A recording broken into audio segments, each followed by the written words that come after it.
Hey guys, Ben here and welcome back to another video. Today we're going to be talking about Crisis on Infinite Earths, the new movie trailer that has been released for the first part of the Crisis trilogy. This video has been highly requested by a lot of you guys because everyone likes what they're seeing from this Crisis trailer. So we got to break it down, so if you do go on to enjoy the video, please be sure to leave a like and a comment and subscribe and turn on notifications so you don't miss any future DCTV videos later this year. Okay, so this Crisis film, I've been looking forward to it for a while.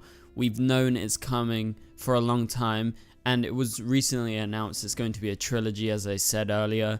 And so this is the first part, and there's been a trailer that's been released. Obviously, I'll leave the link in the description below so you guys can go ahead and watch it. But I think most of you have watched it by now. So there's a lot to break down in this trailer. It's going to be a breakdown, but we're going to be honing in on certain things, especially to do with the multiversal aspect of this film and how there's probably going to be some cameos, and let's just discuss, what this could mean. Is there going to be any links to the DCEU or to the Arrowverse or anything like that? So let's just hop right into it. Okay, so first things first, this is a great trailer. I really like what I'm seeing. Saw a bunch of different characters in this. I've just noted down a couple of them, just the ones that kind of really pop out to you. So obviously you got the Monitor, you got Batman, Robin, the Flash, Green Arrow, Superman, Blue Beetle, Green Lantern, Huntress, Zatanna, Supergirl, Dr. Fate, and the list goes on. Of course, the Flash and Supergirl are very pivotal to this, and Batman and Superman are too.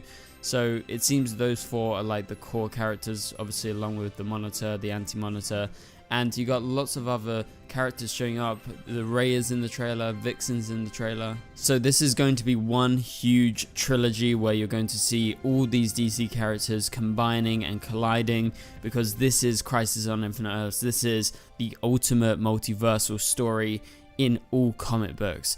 And obviously we've seen Crisis on Infinite Earths in a couple of different forms. We've seen it in the comics originally, and then most recently we've seen it in the Arrowverse. Obviously that was the Crisis on Infinite Earths crossover that we had on Arrow, the Flash, Supergirl, and everything. I would say it definitely lived up to the expectations in terms of being big, but it wasn't maybe as big as some people hoped for, especially in terms of the Anti-Monitor. So I think I'm really looking forward to seeing their interpretation here of Crisis on Infinite Earths, especially it being a trilogy and it being movies rather than just, episodes of a TV show. And I'll also be wondering how they take animation forward beyond this. Does this completely reset things in the Tomorrowverse? That's what they call the universe of DC's animated films.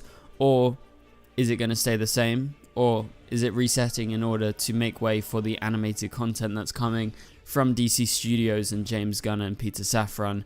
But let's talk about the multiversal cameos. So for sure there's going to be some in this film, but I'm not 100% sure if it's going to be anyone of note outside of the Tomorrowverse. So I'm talking actors that we know and they've played certain characters in the past. So I'm talking Arrowverse crossovers, I'm talking DCEU crossovers, or any other big characters from DC's past. Are we going to see any of those?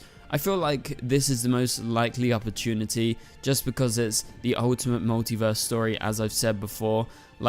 When you look at what the Arrowverse did, we saw Ezra Miller show up in the Flash, and you saw all these different DC cameos from the past, but also other shows that didn't necessarily directly connect. You saw Titans cameos, Doom Patrol cameos, you saw Stargirl, and you had people coming back from the past in little glimpses. So it was really great to get a kind of glimpse into the greater DCU, and I think this would be the perfect opportunity to kind of do a Spider-Verse. Now, if you guys have seen the most recent Spider-Verse film, you know that they cross live action with animation. What's to say they can't do that here? I think it would be quite innovative for DC specifically. Obviously it's done before, many times you've seen it in the past in terms of animation crossing over with live action, but wouldn't it be great if you got an Arrowverse cameo in real life and crossing over with the animated world, and maybe the Flash of the animated world just runs past, he's running through the Speed Force and he sees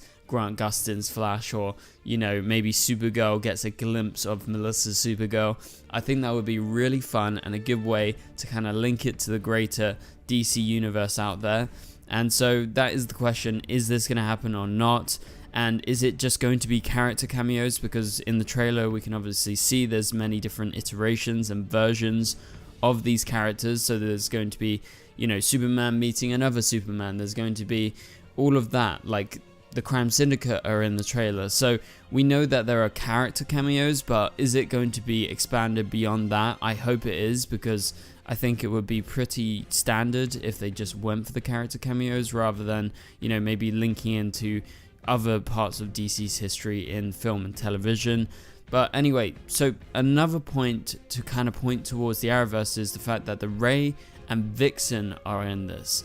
Now, I'm not saying that they are the same Vixen and the Ray that we've seen in animated form, but also in live action as well in the Arrowverse. But it's just interesting that both characters are there, because if you guys remember a while ago, there was those two animated shows, the Vixen and the Ray, and they were both Arrowverse animated shows. So I'm just wondering if they got Russell Tovey back, if they got those actors to come back and actually be a part of this, and is that our main Arrowverse link? Like, I think it could be a possibility, and as I said, I think it would be great, and I just think it's too much of a coincidence. Like, I don't think the Ray is the biggest character. Yeah, Vixen is a little bit bigger, but it's just a coincidence that both of them are there when you got big characters. But obviously they will have other smaller characters that, you know, are just in the background and are part of the big fight because they need characters. But that's just something I wanted to bring up here. And let's continue with this breakdown as we go throughout this trailer. So the Flash at one point sees the entire multiverse. He sees the different worlds in front of his eyes, and just like in the comics, I think the Flash and Supergirl are going to be extremely important. Even in the trailer, the monitor says, "You are needed, Kara." You see many shots of Supergirl, one of Supergirl even like flying next to the sun, or, you know, some sort of world. And so the Flash and Supergirl, as I said, have always been important to Crisis since the comics, and also extremely important in the Arrowverse for Crisis on Infinite Earths. So I think they're definitely going to stay quite true to the comics, and they're going to be important characters. We even just saw that recent Supergirl animated film, so that Legion of Superheroes film was, you know, a big setup for Supergirl in the future of the DC animated world. And obviously we've seen the Flash before, but in the trailer the Flash definitely seems to be the main centerpiece of the film, and he runs through the Speed Force, and it looks like he's maybe even time traveling or visiting another world, which they're definitely going to be doing.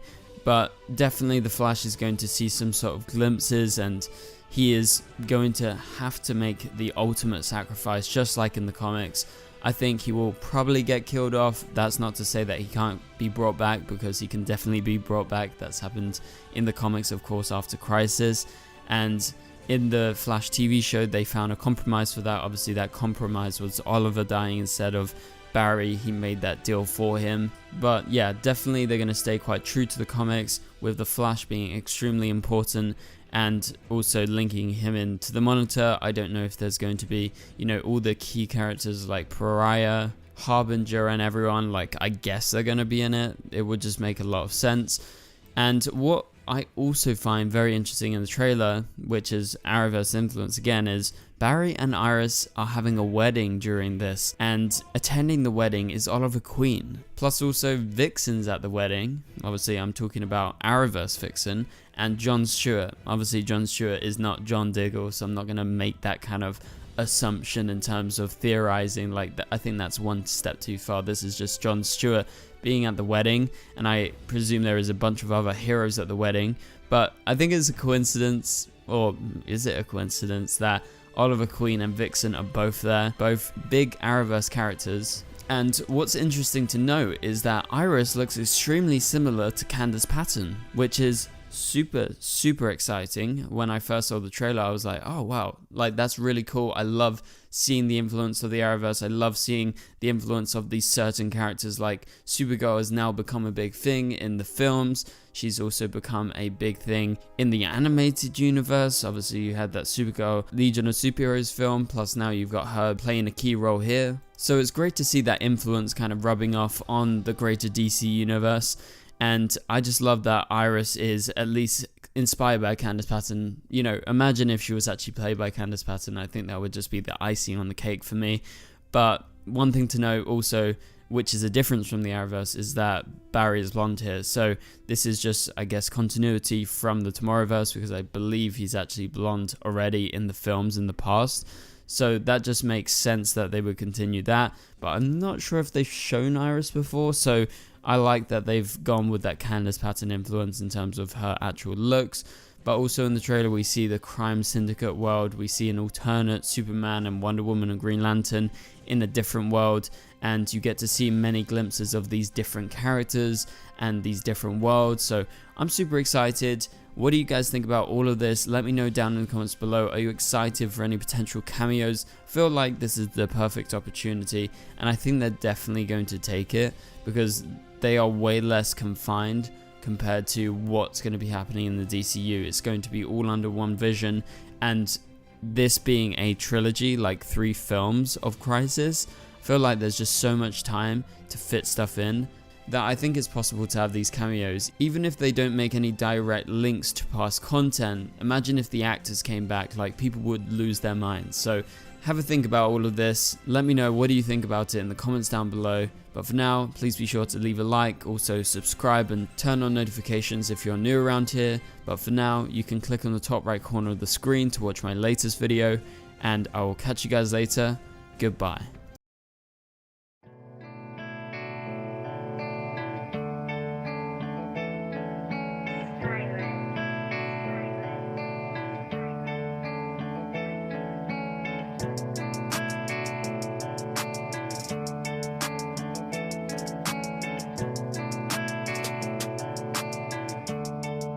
I see red.